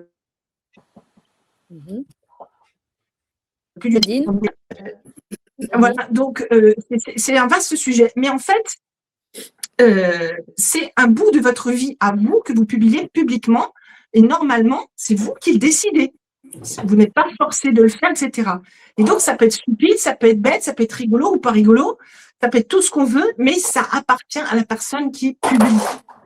C'est tout. C'est juste ça. Et donc, ça peut être incriminé juridiquement, en effet, mais on ne peut pas priver la personne de ce qui lui appartient de propriété privée. D'autant que certains comptes sont payants. Et c'est de votre poche que vous l'avez payé ou du poche de l'entreprise. Ah oui, c'est vrai. Oui. Donc, c'est basique. C'est juste basique. Donc, excusez-moi, hein, j'interviens après 1 heure, mais voilà, là, on clôt le débat déjà. Rien que ça, on clôt le débat. Premièrement. Mais Deuxièmement, on voit que une la petite chose. propriété privée, Pardon? Je n'ai pas En entendu. Europe, la de mon propriété téléphone, je ne lis pas les messages. Comment? Attends, excuse-moi, répète. En Europe, je dis qu'en Europe, la propriété privée, on a pu observer ces derniers temps qu'elle n'était pas véritablement considérée. On a vu les sanctions contre Beau et Moreau, et on avait vu les dizaines de sanctions contre les Russes, même quand ils avaient la nationalité française. Et on a vu ce qui est arrivé au patron de Telegram quand il est venu en France. Oui, mais encore une fois, c'était quelque chose qui juridiquement, et là c'est François qui peut mieux répondre, ne tenait pas la route. Moi, je ne veux pas aller dans les sujets qui ne sont pas les miens. Je fais une précision. Vous avez fait un petit clin d'œil, Bertrand, tout à l'heure sur les empreintes digitales. Donc, moi, je suis en forensique comportementale et pas en forensique technique. Je te précise, ce n'est pas mon métier, ce n'est pas mon domaine. Donc, ce côté exutoire des réseaux sociaux fait que les gens, dans mes travaux de recherche, j'en ai même fait une citation, ont tendance à prendre les réseaux sociaux un petit peu comme un cabinet de psy. Hein, ils ne peuvent pas se payer des psys, ils ne peuvent pas discuter parfois avec leurs voisins parce qu'on a énormément isolé l'humain. Et donc, le réseau social, c'est une nouvelle famille, souvent virtuelle. C'est-à-dire que des gens vont estimer que j'ai 1000 abonnés, 1000 amis, et c'est 1000 personnes qui m'aiment, et le jour où il y a un problème, les 1000, ils ne seront pas là. Hein. Ce sont les vrais amis qui seront là. Donc, et ceux qui sont dans le réel. Donc, et c'est très important de le rappeler parce que, pareil, sur le plan juridique, il faut exprimer que ce qu'on publie, on ne sait pas qui va le voir finalement. Et dans les 1000 abonnés, vous pouvez avoir 100 000 vues. Mais il y a 1000 abonnés. Donc, vous n'êtes pas maître de ce qui va se passer derrière parce qu'Internet a été conçu comme ça et pour ça. Donc, il n'y a aucune maîtrise à ce niveau-là. Bon, ce côté exutoire a fait que, justement, les gens s'épanchent sur ce qu'ils ont besoin de dire parce qu'ils ne peuvent pas l'exprimer au travail, parce qu'ils ne peuvent pas l'exprimer à la maison et qu'ils ont besoin d'évacuer certaines choses. Et il faut en tenir compte aussi juridiquement. C'est un comportement naturel qui fait que les gens ne peuvent pas tout garder. On ne peut pas compresser une personne et l'empêcher de parler ou l'empêcher de vivre. Je fais court encore une fois, hein, c'est beaucoup plus vaste comme sujet. On ne peut pas. Donc, on n'intègre jamais ou rarement sur le plan, en France, le comportemental, juridique, 160 ans de retard dans notre métier. On ne l'intègre pas. Or, il faut comprendre sur la partie juridique qu'il y a un comportement individuel qui doit être intégré. Et les réseaux sociaux, notamment du fait de la pandémie, la fausse pandémie de 2020, est extrêmement important pour les gens qui ne pouvaient plus sociabiliser dans le réel. Donc ça, c'est encore plus amplifié, on le voit, on le mesure, c'est que les gens sortent moins et préfèrent aujourd'hui avoir même des formations à distance plutôt que de se déplacer. On le voit, il y a moins de gens qui se déplacent physiquement, à tort. Donc, ils ont transposé une partie de leur être sur ce côté réseaux sociaux en se sentant en confiance dans ce qu'ils publient et dans ce que les autres vont en recevoir, sans considérer qu'ils puissent être visionnés et affichés publiquement au regard de tous à ce que ça se retourne contre eux. Puisqu'ils sont dans une zone, j'ai un compte, j'ai tant d'abonnés, je peux avoir tant de vues, mais je ne peux pas contrôler le nombre de vues. C'est clair ce que je dis? Vous voyez la mécanique? Donc, du coup, ça ce sont des éléments supplémentaires que vous pouvez ajouter à votre défense. Et que ça, il faut le faire à titre individuel. Parce que moi, j'ai fait un compte pour telle raison, moi, je publie pour telle raison, j'ai écrit ceci, cela, les mots, comme disait Bertrand tout à l'heure, sont très précis. Les mots sont précis dans le choix. J'ai dit poser des questions. Bah, si je pose des questions, j'ai le droit de m'interroger. Ça fait partie de la nature humaine. Je sais que c'est pas ce qu'ils veulent, hein, on est d'accord. Mais il faut quand même le mettre en évidence. Parce que naturellement et humainement, nous avons besoin de nous poser des questions. Pas toujours les bonnes, mais qu'importe. Et l'essentiel, c'est de s'en poser. Et on a le droit de le demander à notre communauté. La communauté qui correspond à nos réseaux sociaux. Ce qu'on a ouvert, nous. D'accord? Je regarde la suite, parce que j'ai pris des notes. Donc, on a tendance aussi à transposer sa vie sur les réseaux sociaux. D'où le cabinet de psy que je disais tout à l'heure. C'est-à-dire qu'on s'épanche. Je vis pas mon téléphone est loin de moi, donc s'il y a des questions à me poser, il faudra me les dire après. Parce que je ne les lis pas, hein, Stéphanie, c'est bien. Donc, les transpositions de profils via les réseaux sociaux, c'est-à-dire que ce que je disais tout à l'heure, par exemple, on s'épanche sur les réseaux sociaux parce qu'on ne peut pas s'exprimer dans la vie privée. Je la fais courte, hein, mais il y a plein de situations. Mais ça peut être aussi, quelque part, d'être dans un esprit informatif, d'être dans un esprit communicatif. Est-ce que vous pensez la même chose que moi, par exemple? D'être dans un esprit d'échange culturel, d'échange d'idées, d'opinions, et on sait tous que personne ne détient la vérité. Enfin, en tout cas, c'est un principe dans l'exercice de notre métier. Personne ne détient la vérité, mais ça ne veut pas dire que ce qu'on dit est faux aussi. Donc, ce principe-là est un principe naturel de communicant. Parce qu'on parle, le non-verbal, c'est 80% de la communication est non-verbale. Mais on parle avec des mots, on parle avec des écrits, on parle avec des attitudes et ainsi de suite. Ça fait partie de notre nature, puisque jusqu'à preuve du contraire, nous ne sommes pas des robots. Donc, on a le droit de s'exprimer avec des nouveaux outils qui sont, alimentés par Internet. Donc, c'est la même chose que quand vous allez dans un café et que vous discutez avec des gens et que vous le faites sur Internet. Sauf que la vue n'est pas la même. Le café, ça va rester sur la zone autour de vous, alors que Internet, ça va rester sur une zone que vous ne pouvez pas contrôler. Mais ça n'a pas été charté lorsque Internet est sorti des réseaux militaires pour devenir sur les réseaux publics. Comme ça n'est pas charté, on ne peut pas légiférer. Béaba. Et ça me fait rebondir sur le cyberharcèlement, puisque c'est partie aussi de mes travaux de recherche. Quand vous êtes harcelé dans la rue, vous êtes insulté ou quoi que ce soit dans la rue, bah pareil, c'est une zone close, entre guillemets. Et ça va s'épandre un petit peu par rapport aux témoins de cette scène, et ça va retomber comme un soufflet, en peu de temps, sauf pour la victime.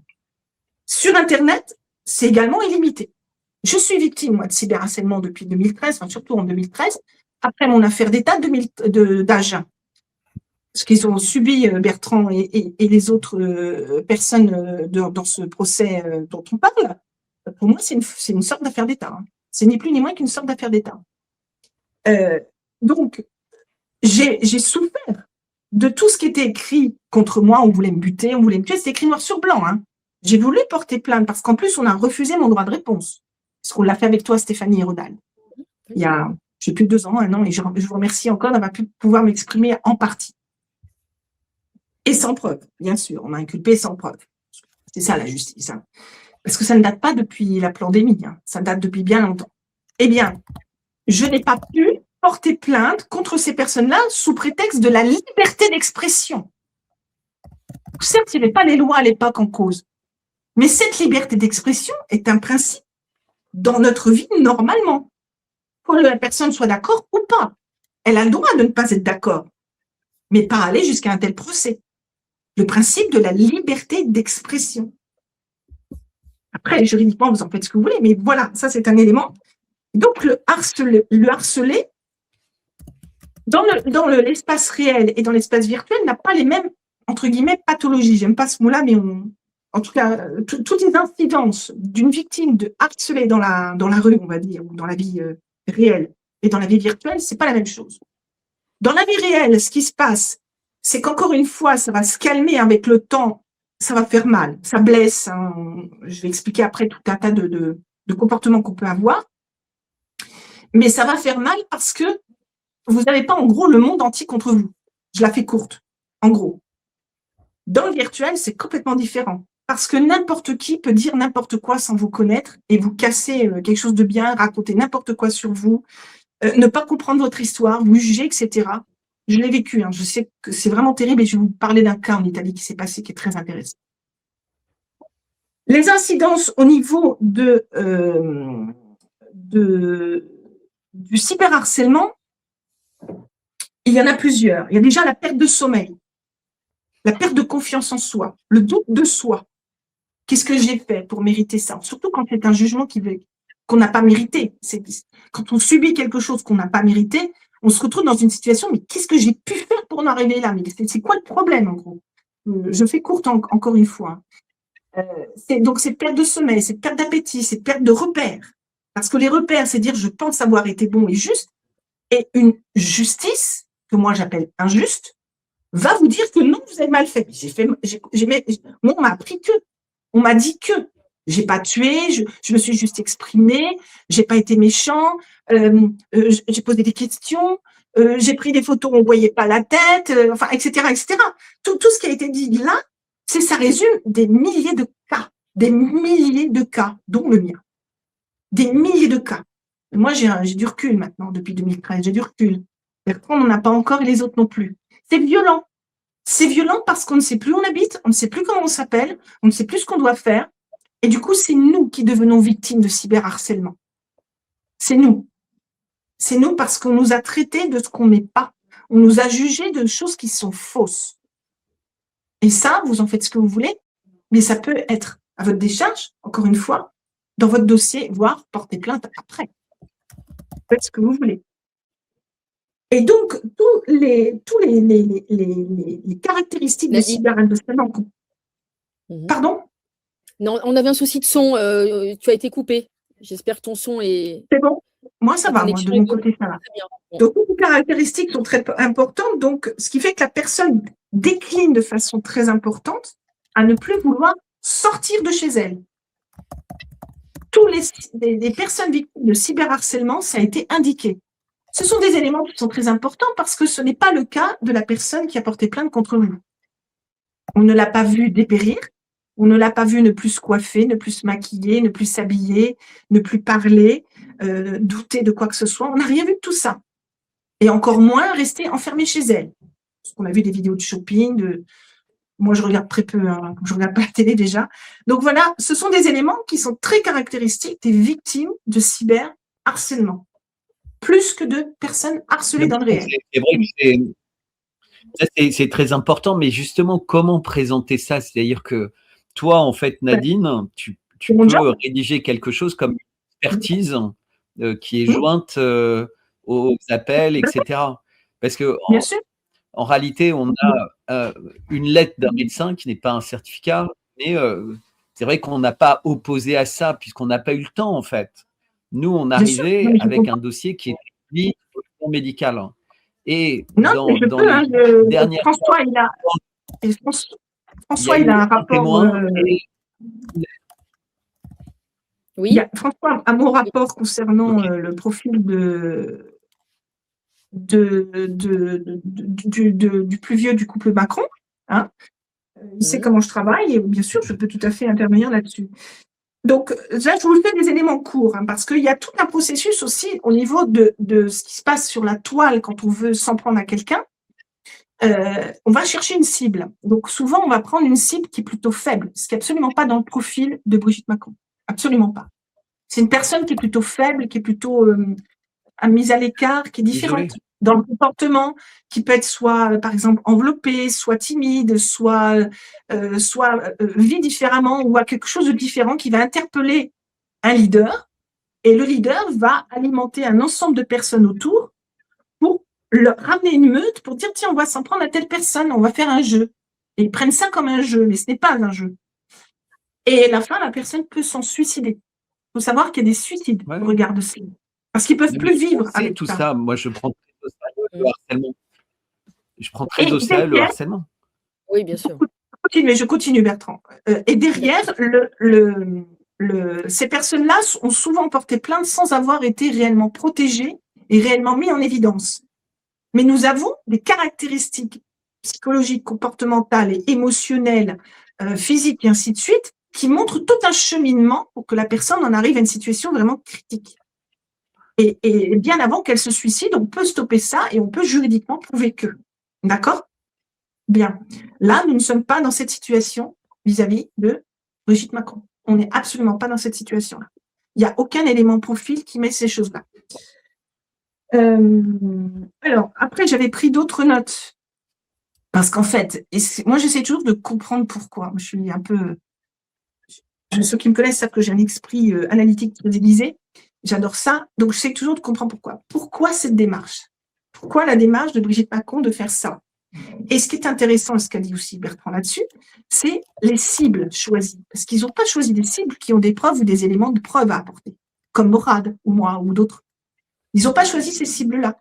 Ils ont choisi des gens lambda qui s'expriment sur Internet, plus ou moins maladroitement, j'en sais rien, j'ai pas vu les dossiers, et qui veulent mettre en évidence quelque chose lié d'une naissance d'un élément de doute concernant Brigitte Macron. Un doute qui est totalement justifié et un doute qui peut autoriser un questionnement dans un pays dit des droits de l'homme et de démocratie. J'ai bien dit, on va mettre les guillemets hein, sur tout ça. Un doute que n'importe qui peut avoir dans un café ou sur Internet ou n'importe où. Un doute qui a inondé la toile, maintenant mondialement depuis Becoming Brigitte avec Candace Owens. Donc, c'est devenu mondial. Donc, c'est pas quelque chose qui est resté figé sur un court groupe de personnes qui se sont retrouvées avec des profils différents face à un juge et tout ce qu'a expliqué Bertrand et François juste avant. On est sur un panel de personnes qui finalement n'ont pas un vrai répondant pour dire « moi, voilà pourquoi je pose des questions ». Morad était président et Morad, il avait un document. Ça aurait été intéressant de l'écouter, par exemple. D'accord? Donc mais c'est pas le sujet du cyberharcèlement. Nadine, le cyberharcèlement, c'est fait pour ne pas parler du fond. Le juge nous a dit dès le début, le 27, t'étais là, le cyberharcèlement prive la discussion sur le fond. Mais justement, si vous voulez bien me laisser dérouler. Entre cyberharcèlement et diffamation. Si vous voulez me laisser. Est-ce que tu présentes les choses? Laissez-moi dérouler, si vous voulez bien. Donc, l'élément qui a été mis en évidence a été dans un but de permettre à des gens d'État de choisir un panel, éclectique sur lequel ils peuvent avoir la main pour pouvoir derrière faire en sorte que ça soit un exemple.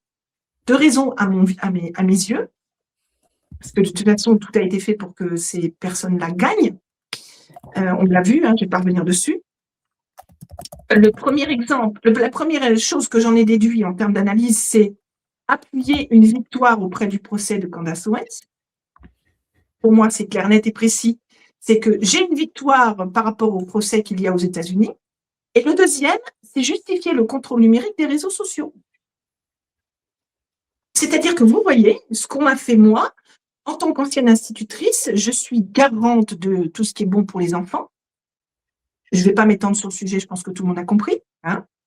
Et du coup, eh bien, ça va servir d'exemple pour derrière appliquer tout le monde et interdire aux jeunes, alors que là, ça ne concerne pas des jeunes, personnellement, tout ce qui est lié aux réseaux sociaux. Sauf que tout ce qui va se mettre en place au niveau des réseaux sociaux et qui est déjà actif depuis très longtemps, puisque moi, j'avais écrit depuis 2012, c'est qu'on prend toutes nos données pour les analyser, pour les collecter, pour nous manipuler et pour nous orienter vers quelque chose. Donc, ne plus avoir de libre arbitre, de penser, de quoi que ce soit, être complètement, ne plus être autonome, ne plus être nous, ne plus avoir de discernement de ce qu'on est en train de faire là, que ça ne soit plus du tout possible, et d'être totalement contrôlé pour qu'à un moment donné, on soit cloisonné à se dire, comme vous êtes verrouillé et cloisonné, eh bien, c'est simple. Si vous aurez par exemple des points ou je ne sais quoi, et vous avez fait ça, ben là, vous n'avez plus le droit de faire ça. Et c'est vers cela qu'on tend dans très peu de temps. Sous couvert de c'est génial l'IA, il y a des limites, il y a de très grosses limites. L'IA ne doit pas transposer l'humain, et c'est exactement ça, pour moi, le dessin de ce procès. Pour moi, le dessin, il est vraiment là, le dessin principal, avec l'affaire Candace Owens. Donc, très important de voir toujours pourquoi. Parce que sous couvert de paillettes, de je sais pas quoi, de strass, de feu de la rampe et de coups d'action justice qui ne sont pas justes, qui sont injustes, totalement injustes, il faut toujours essayer de comprendre ce qu'il y a derrière. Tu me connais assez, Stéphanie, pour savoir que je suis tout le temps dans cet état d'esprit-là. Et enfin, pour conclure sur une troisième partie sur laquelle je voulais revenir,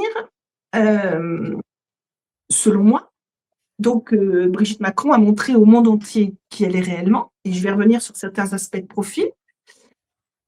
que d'abord, la France n'est plus un pays de liberté d'expression, sous couvert de vouloir protéger les gens, notamment les adolescents de 15 ans sur les réseaux sociaux, c'est tout le contraire, hein, c'est tout de manipuler, d'orienter et de les amener à une pensée unique.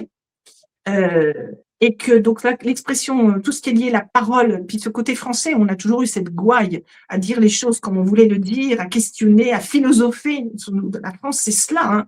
C'est dans les gènes. Eh bien là, ça n'existe absolument plus. Donc elle a montré mondialement que pour toute personne qui s'autorise, ne serait-ce qu'à poser des questions ou à mettre des choses en évidence simplement parce que c'est une personne lambda qui veut discuter de ceci et cela, c'est interdit. Donc, ça fait plutôt le contraire en termes d'image au niveau de Brigitte Macron, il faut le savoir, et y compris pour tous ceux qui ont compris déjà en France, tel est le système. On est très loin de la liberté, de la souveraineté que nous avons eue. Et dans le comportement que cette personne a eu, donc Brigitte Macron, au regard du procès, j'ai noté quelques éléments que je vais vous lire. Des éléments de profil. Donc, il y a un côté revanchard. Selon moi, il y a un côté revanchard qui est très fort, hein, parce qu'elle a insisté lourdement, parce qu'elle a voulu marquer au fer rouge cette situation.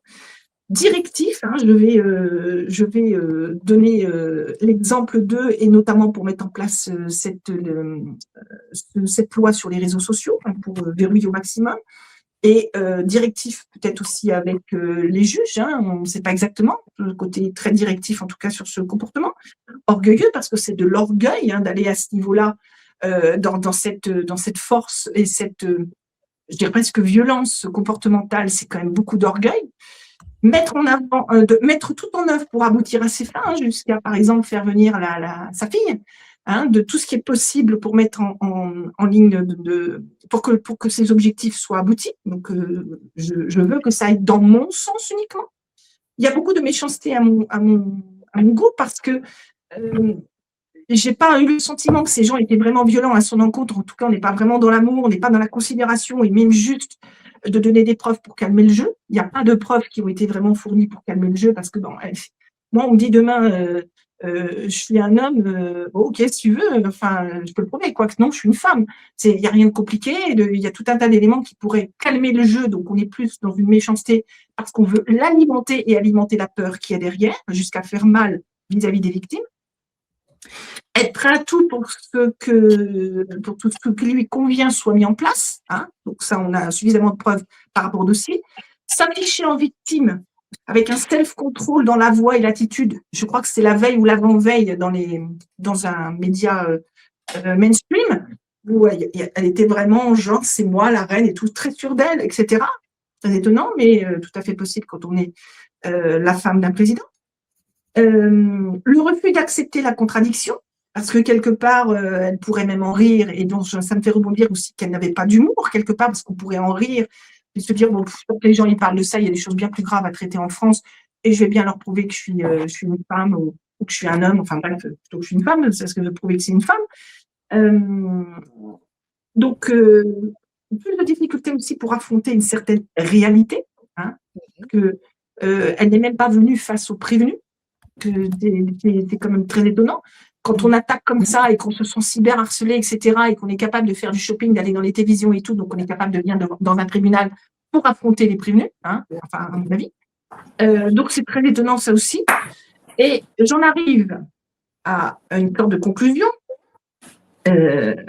Donc, quand on n'assume pas qui on est, qu'on a ces comportements-là, ou de devoir manipuler pour obtenir certaines choses, c'est qu'on ne peut pas s'assumer les autres si on ne s'assume pas soi-même. Mais notez tous les comportements que j'ai dit. Trouvez-moi une femme qui est capable de mettre tous ces comportements bout à bout. Ce sont des comportements typiquement masculins et phalliques.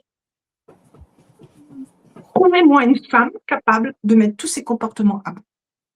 Personnellement, je n'en connais pas, même dans les serial killers, il y en a quelques-unes dans les femmes, dans les gens, les pathologies très lourdes et tout, je n'en connais pas. Il y en a sûrement, mais c'est extrêmement rare. Par contre, côté homme, ça, il y en a beaucoup. Voilà ce que j'avais à dire, si ça peut servir. J'ai une question. J'ai une question pour Brigitte, le lapsus. Nous sommes en pleine journée des Brigitte. Il y a Radio Réveil qui peut-être faisait un mauvais procès, mais qui disait tout à l'heure à 11h25, vous nous avez tous menés en bateau avec cette histoire. Le résultat, les gens n'oseront plus dire ce qu'ils pensent. Les condamnations font peur, c'est le but. Il y a de l'opposition contrôlée derrière. Qui veut répondre à ça? Est-ce un mauvais procès? C'est un procès qui n'a pas. Déjà, Radio Réveil. Vous êtes fâché, non, c'est ça? Non, pas du tout. D'accord. On n'a jamais été fâchés, mais au cours des dernières semaines, effectivement, il y a une vague de personnes qui s'expriment dans le sillage beaucoup d'Alain Soral et d'autres personnes en disant finalement cette affaire a été montée de toutes pièces, sous-entendu d'ailleurs qu'elle aurait même été montée de toutes pièces par les Macron comme un piège pour la dissidence. Alors c'est très naïf de croire ça parce que eux remettent des pièces dans la machine tout le temps. On l'a observé puisqu'Emmanuel Macron en a parlé comme sa plus grande douleur, puisque Brigitte est dans les journaux et elle accepte d'être interrogée sur ces questions, etc. Que Charlie Hebdo en parle quasiment quotidiennement, on le voit, ça n'a rien à voir avec de l'opposition contrôlée, c'est quelque chose qui a commencé en 2017 très publiquement 2017. sur le plateau de Michel Drucker. Oui, parce que le son n'est pas toujours bon. Michel Drucker, 2017. Arnaud de Samer et Ben, Maurice Ben. Je me souviens très bien de cette séquence. Exactement. Et donc on a cette affaire qui perdure, etc., depuis cette époque-là, et qui a l'air d'être un secret de polichinelle. C'est-à-dire que tout le monde se marre, genre, ouf, ça va énerver, mais oui. Il y avait eu d'autres affaires, il y avait eu l'homosexualité d'Emmanuel Macron, il y avait eu ceci, cela. En fait, il y a tout ça. Sauf qu'il s'est passé un événement, il s'est passé une séquence d'événements majeurs, c'est qu'il y a un livre d'investigation très sérieux dont les personnes aujourd'hui qui disent « Oh là là, c'est une connerie », quand le livre a commencé à être un succès, Alain Soral a proposé des best-of de tous les numéros et documents, il avait aussi envie d'avoir sa part du gâteau, et puis finalement, il n'en a pas eu assez, donc voilà, et c'est pas une critique contre lui, c'est juste qu'au début, quand le bouquin a été un succès, Candès a tout fait, il voulait absolument aussi être en première ligne, c'est lui qui a fait les best-of des numéros, il suffit d'aller sur les comptes pour voir best-of, tous les faits et documents sur l'affaire Brigitte, ceci, cela, et enfin, personne ne conteste, il n'est pas attaqué en diffamation, il n'est pas attaqué en rien du tout. Le bouquin, il est sur Amazon, n'a jamais été attaqué. C'est ce que disait Nadine Touzeau tout à l'heure sur les gens qui ont fait ce type d'enquête. Mais moi, ce que je disais, c'est que sur Internet, il y a des gens qui ont eu ras-le-bol de ce brouhaha. Et Radio Réveil ou d'autres peuvent en avoir ras-le-bol de certains brouhahas ou de certains événements dissymétriques comme ce qui se passe à Gaza, ce qui se passe ailleurs, et la manière avec laquelle c'est traité dans les médias. Le fait de soulever ces questions, de dire qu'il y a cette question lancinante, qu'il n'y a jamais de preuve, qu'il y a de plus en plus de bruit, que ça nous fait honte, que même Brigitte Macron dit que ça rend sa vie très difficile à l'international, etc. Ça concerne tous les Français. C'est plus une affaire de bar, de caniveau, etc. C'est une affaire qui devient tellement parasitaire qu'il faut que ça s'arrête. Quand un médecin voit quelqu'un qui devient complètement purulent, et qu'est-ce qu'il fait? Il ne dit pas attendez, on attend que ça se passe. Il va devoir ouvrir la plaie quand il y a un panari pour faire sortir le pus. Mais si tu gardes le pus à l'intérieur, ça ne s'appelle pas de l'opposition contrôlée. Ça s'appelle une infection incontrôlable. J'aimerais rebondir dessus. Je suis tout à fait d'accord avec Bertrand. C'est que c'est une affaire qui a été montée, oui, ça je dis oui, mais pas forcément par l'opposition contrôlée, ça j'y crois pas non plus. En revanche, je pense que ça a été aussi fait exprès pour qu'on se taise, toujours pareil, pour nous museler, faire en sorte que je reviens sur la notion des réseaux sociaux contrôlés, tout contrôler, tout contrôler. On peut pas contrôler les gens. Il faut qu'ils se mettent dans la tête que c'est impossible de contrôler les gens parce que c'est contre nature. Ça ne tiendra pas, c'est contre nature. Donc, ce sera impossible. Et encore moins quand les gens sont en traumatisme, ce qui est le cas aujourd'hui. Ça fait un moment que la France est dans un état traumatique très lourd et très grave, donc il n'est plus possible de les contrôler aujourd'hui. Ils sont même incontrôlables. Ça me fait même le contraire. Donc, plus ils céderont la vis, et plus ça va péter. Donc, on est dans une situation aujourd'hui où c'est tout le contraire qui se passe. Donc, il ne faut pas rentrer dans ce jeu-là, il ne faut pas avoir peur. Il ne faut pas rentrer dans ce jeu-là. C'est ce qu'ils veulent faire. N'oubliez pas qu'ils alimentent toujours cette notion de peur et de mainmise sur nous pour pouvoir asseoir leur pouvoir. Il ne faut pas faire ça. Hein. Voilà, je voulais rajouter ceci. Je ne vois toujours pas les messages, je ne les lis pas, hein, c'est trop loin de moi. Donc, si tu as des messages à me dire, non, mais je ne peux même pas les voir sur le côté. Je ne peux même pas les voir. Si tu as des questions, n'hésite pas à le dire, mais tu me les dis simplement. J'avais une question, notamment pour François, mais qui n'est plus à l'écran. Il est à côté, t'inquiète, il est à côté. Il est à côté, il entend cet aspect que lui a relevé, hein, cet aspect disproportionné du verdict, donc de la peine annoncée. Indique-t-il, c'est une question faussement naïve, hein, indique-t-il cet aspect disproportionné des pressions politiques sur les juges? Alors, écoutez, les 3 juges, ils ont été nommés par Emmanuel Macron, c'est-à-dire le mari de la coiffeuse, et le procureur, pareil. Alors, on a un problème de justice impartiale, hein, défaut d'impartialité des juges. Ils sont nommés par le président, c'est-à-dire par le mari de la coiffeuse. Attendez, ça commence à bien faire. On avait soulevé cette question dans l'affaire Natacha Ray. J'avais récusé les 3 juges. Le premier président de la Cour d'appel de Paris, je crois qu'un dénommé Boulard ou Goulard, avait tout de suite, en moins de 24 heures, pris une décision, rejeté la requête en récusation et condamné Natacha Ray à payer 500 ou 700 euros d'amende. Bon. Et au final, on s'est aperçu de quoi? Eh bien, que les 3 juges de la Cour d'appel du tribunal correctionnel de Paris, de la 17e chambre du tribunal correctionnel de Paris, avaient triché, puisqu'ils ont Natacha Ray était poursuivie pour des discours, 18 passages qui représentaient 5 minutes de parole, et elle est déclarée coupable pour des discours qui représentent 4 heures et 31 minutes de parole. On se moque du monde. On était dans une justice de type section spéciale. Et en appel, eh bien, la Cour d'appel a jugé proprement cette affaire, et elles ont été relaxées à 100% toutes les deux. Elles n'ont pas été simplement relaxées, elles ont été relaxées sur 36 fausses accusations de diffamation. Quand même, on en est là. C'est une catastrophe. Donc, pourquoi est-ce que ça prend de telles proportions?